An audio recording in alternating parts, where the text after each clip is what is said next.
Марија Танасковска прашува за изборот на продукти и одржување на добра кондиција на кожата. И многу ме е кеф Марија што го постави прашањето, затоа што најчесто прашањата кои што ги добивам поврзани со исхрана биле за диети и се за диети и за изглед, што мислам тамам работа. Веројатно највеќе од луѓето се заинтересирани за тие теми, но мене поточно многу повеќе ме заинтересира ова прашање од причина што немам подолго време поистражувано малку за тоа како храната влијае на кожата, така да и за мене беше ова супер лекција.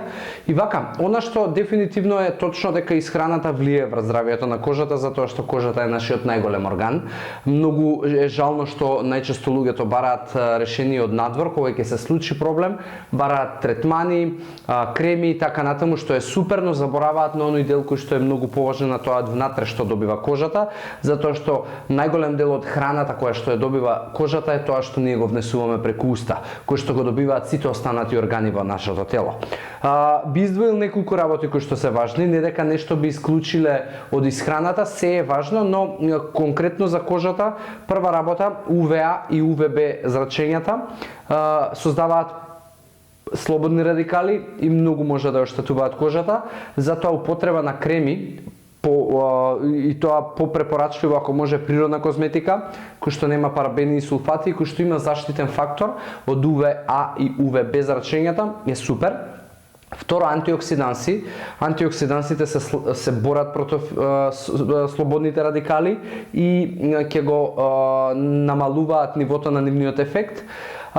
Трета работа што би ја издвоил е од исхраната пробиотици и пребиотици, затоа што здравјето на дигестивниот систем е многу важно за здравјето и на кожата, и она што многу повеќе ќе слушаме во иднина е за употребата на пребиотици и пробиотици за кожа, затоа што исто како што постои микробиома и милиони бактерии во нашиот дигестивен систем кои што се потребни за одржување на целокупното здравје на телото, истото е важно и за кожата која што има микробиота, милиони бактерии кои што живеат на нашата кожа и кои се многу одговорни за здравјето, но се уште науката нема најдено продукти за кои што може да каже да употребувајќи ги овие продукти за како пребиотици или пробиотици ќе придонесете кон вашето здравје.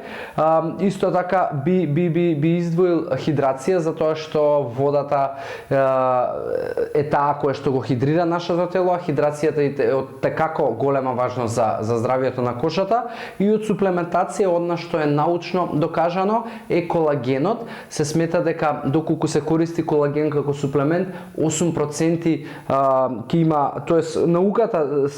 успоредбата со луѓето кои што користеле или не користеле, нашла дека 8% има подобра еластичност кожата на оние луѓе кои што користеле колаген. Така да тие се тие работи кои што би ги издвоил, но тоа не значи дека ги исклучуваме останатите. Целокупната добра исхрана, протеини, јаглехидрати, масти, витамини, минерали, вода заедно со физичка активност неминовно ќе влијае позитивно врз состојбата и здравјето на твојата кожа.